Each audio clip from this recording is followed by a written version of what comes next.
everyone, I'm JD from Witherbound Journals, and today I am going to get started on making a new journal, possibly a whole journal collection, with these Australian home journal magazines. So I picked these up from Kitten Vintage Mackay, and I shared a bit of a flip through of these in a previous video on my channel, and I did a walkthrough of that shop too and took you thrifting with me. It's one of my favourite shops to go to, with lots of vintage goodies, and I picked up one of these magazines another time that I was there previously, and I ended up making I think 2 journals out of it and just loved what I made. So I knew when I went back to that shop that I wanted to get some more of these magazines now that I know that I like them so much. And what I want to do is sort of make a journal similar to what I made originally the first time, because I just remember it was so fun. so fun. And what I want to do in this video is kind of work through my process with you, chat about what goes through my head deciding where to start. I've got these books here, but I don't know what I'm going to do yet, how I choose a cover, that kind of thing. Now, my heart is set on using the front covers as covers for the journal, or the journals, but there are some lovely pages on the insides too. I especially love the color illustrations. Some of the magazines have more than others, so it's just a matter of finding them. Here we go. So, these could be wonderful covers as well. But I definitely know, my heart is set. I want to make journal covers out of these beautiful, beautiful covers. And I do know I want to make a paper bag journal. So I've got this paper bag here. This is sort of my signature style of journal that I make. My very, very first junk journal that I ever bought was a bag journal, and that got me into making my own bag journals. So that's kind of why I guess it's become my go-to, my comfort zone, my signature style, because my very first journal that inspired me to actually buy, I just fell in love with it. It was from Paper Pixie. I have a flip through of it on my channel, and I adore it. It's my first journal. So you'll always adore your very first journal that you bought, right? And there's a story behind it. It has meaning for you, that kind of thing. Anyway, so I've got this paper bag. I always get questions about these bags. It is, 20 centimeters tall, and let's have a look, 26 centimeters wide, roughly, give or take. I get them from my local grocery shop, supermarket in Australia. Any bag will do, it doesn't have to be the same size, but they're just lunch bags. I do sell them in my Etsy shop in packs of 10 if you are interested, because I know people from overseas sometimes want the exact same type of bag, but any bag will do. And so let me have a look. What I have to decide first is, what's going to be appropriate, what will fit on the cover.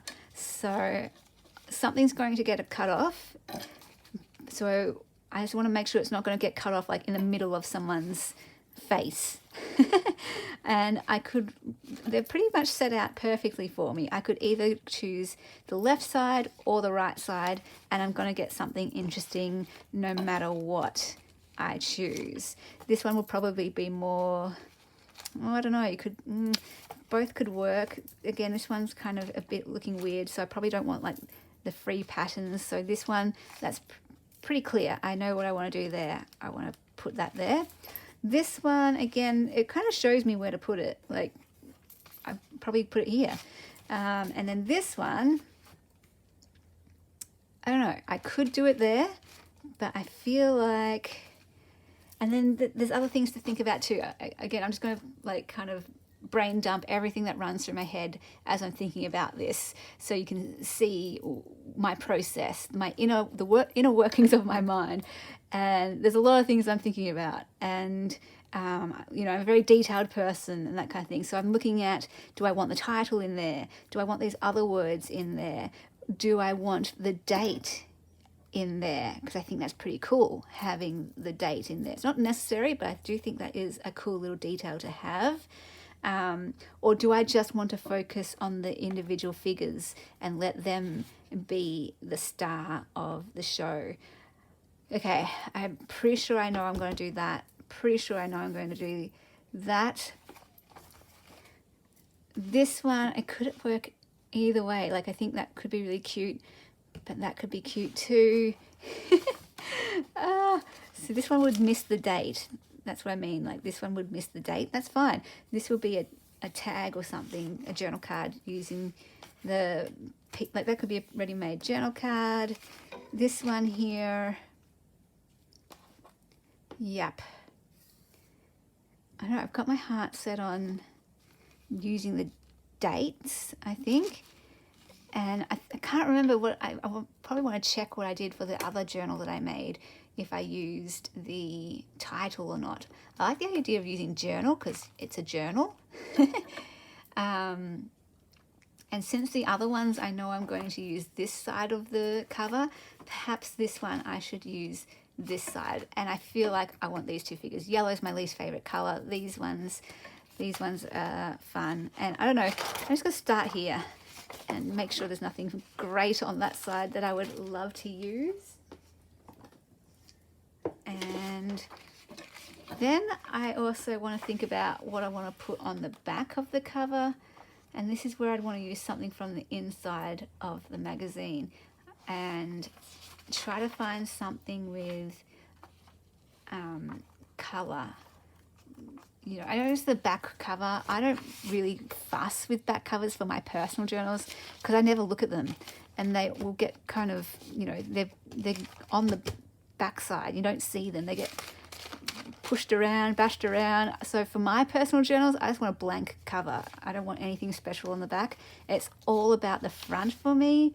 When it comes to the journals for my shop, I kind of want to put something nice on the back, not just something blank.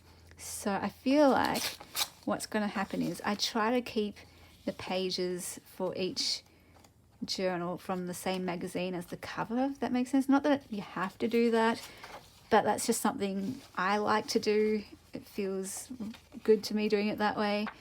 But this one doesn't have many color pages, so I might mix and match, and that is totally fine. I just have to get over my OCPD. Kirk from Psychology in Seattle talks about that. What is it? Obsessive compulsive personality, where it's different to obsessive compulsive disorder. It's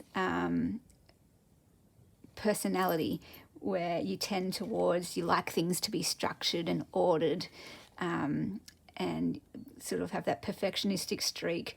And if there's a certain method of doing something, you want to keep it that way. It's like, yeah, that's me when it comes to making my journals. I want them to have a sort of method to them, but I'm okay with changing it up. So that's why it doesn't like ruin my life or anything. I'm flexible. I can let it change.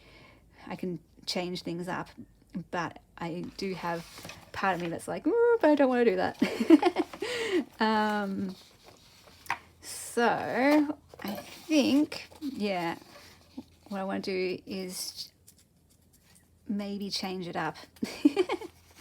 maybe change it up, because as much as that's great, I think I want that to be like the middle page. No, okay. You know what I'm going to do? I will select a middle page from somewhere else in these journals, but let's keep the, okay, this needs to move out the way. Let's keep the theme happening here, coming from one journal. We'll put it in here. Now I want these ladies on it. So I'm going to see where I can position this perfectly, just where I want it. Now the first thing I want to do then is go ahead and I will trim.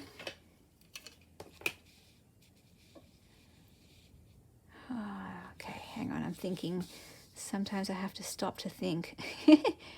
I have to, okay, I'm just going to leave it there then. All right, perfect. I will trim it here.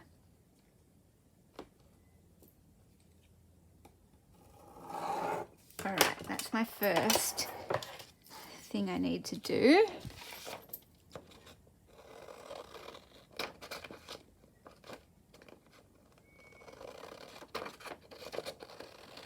Now, I got a new pair of scissors. They're not crafting scissors. They're terrible. Years ago, I bought some proper crafting scissors in Melbourne. One pair to keep down there and one to bring to Bowen. I bought them at the same time. The ones that I moved up to Bowen, they're no longer. They got kind of trashed, so they don't exist anymore.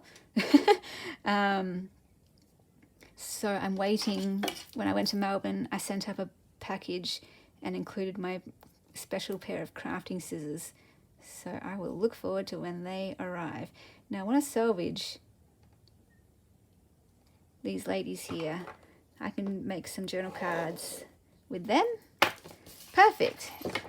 And I didn't want to cut off her head or her head, so we got it just in the right spot. Yeah, these scissors are shocking. I'm not a fan of these scissors. They don't allow me to cut straight or precisely where I want it to go. So can't wait for my scissors to arrive. All right, now that will go there, and you'll notice that I'm overlapping it just slightly on that crease so that that can have a little bit of extra support. Now, do I want journal?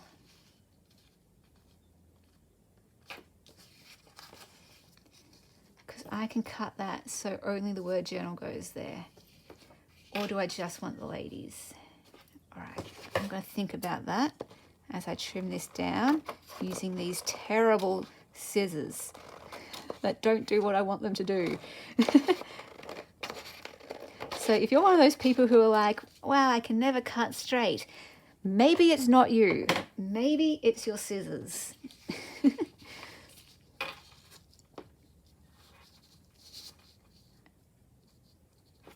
All right, she needs to move over more. I'm going to cut off a bit of her dress so that she can be featured more.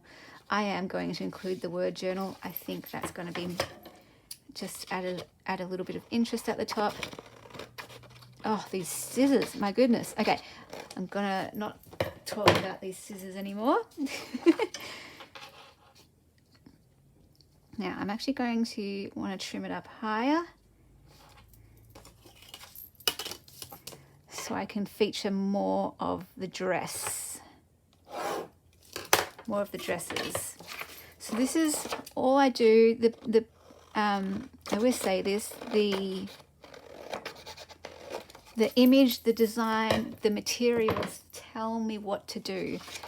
This is what I try to show. I want to show this process of how I make journals. It's, oh, sorry, now I'm concentrating.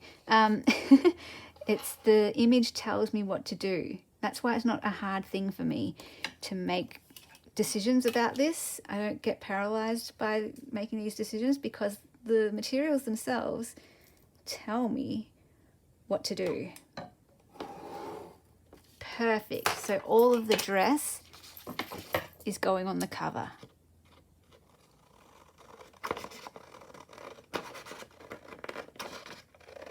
It also helps to know, like, no matter what decision I make, I trust it, because whether I cut that off or didn't, wherever it places, like, it's going to look good anyway, because, you know, whether it's here or a bit lower, it really doesn't matter. The heads are there, their bodies are there. Like, I'm not too precious about making a decision, because I know wherever I place it, it's going to be fine. It is going to be fine in the end. But because, you know, I have a say, I'm going to put it where I do want it to go. And I'm just going to trim that off so that the word journal can be a bit further over. Woo, sorry about that. Loud bang, my goodness. And that's one thing I was talking to my sister about recently, how there's a lot of things that I don't like people watching me do. Like, I love playing piano, I love dancing, I love playing games, computer games by myself, but I can't stand it when other people watch me play piano, play computer games, or dance, because I lock up, I freeze, I make mistakes, I turn into a different person. Like, I become a total klutz. And it's that pressure and that worry of being judged and all of that stuff. Now, I could have, if I wanted to, actually have extended that and let that be the back cover, but because I've already cut this out, I'm not going to bother with that. And I'm just going to see what I can do here. Just going to see what I can do. I'm actually going to maybe let this overlap the other side. Okay, I'm just going to go there and see what happens. See, I'm trusting the process. This could be, I might be cutting this in the wrong spot with the crease of the fold, but I trust the creative process so much that I know I can make it work. I'll be able to make it work somehow. And that's what I mean. Like, when it comes to creativity, I don't care who's watching and who sees the outcome. Like, even with my writing, I don't want people to read my writing. But when it comes to creativity, it's like I'm supremely confident in creating, because I know I can't get it wrong, in that you can always fix things. You can always make things work when you're creating.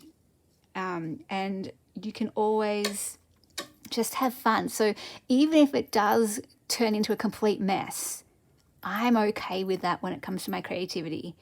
And I'm okay with letting people see my messes when it comes to my creativity, because the aim for me is just to have fun. Now, imagine if I could take that approach to everything else, playing piano, dancing, my writing. But no, I'm terrified of showing people my writing, and I'm terrified of people watching me while I play piano.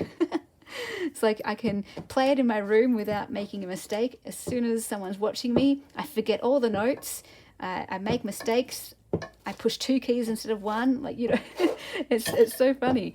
It's like, I always say, if I was on a football team, I love my footy, I love AFL. If I was on a football team, I would hate to be the person who has to kick a goal after the siren.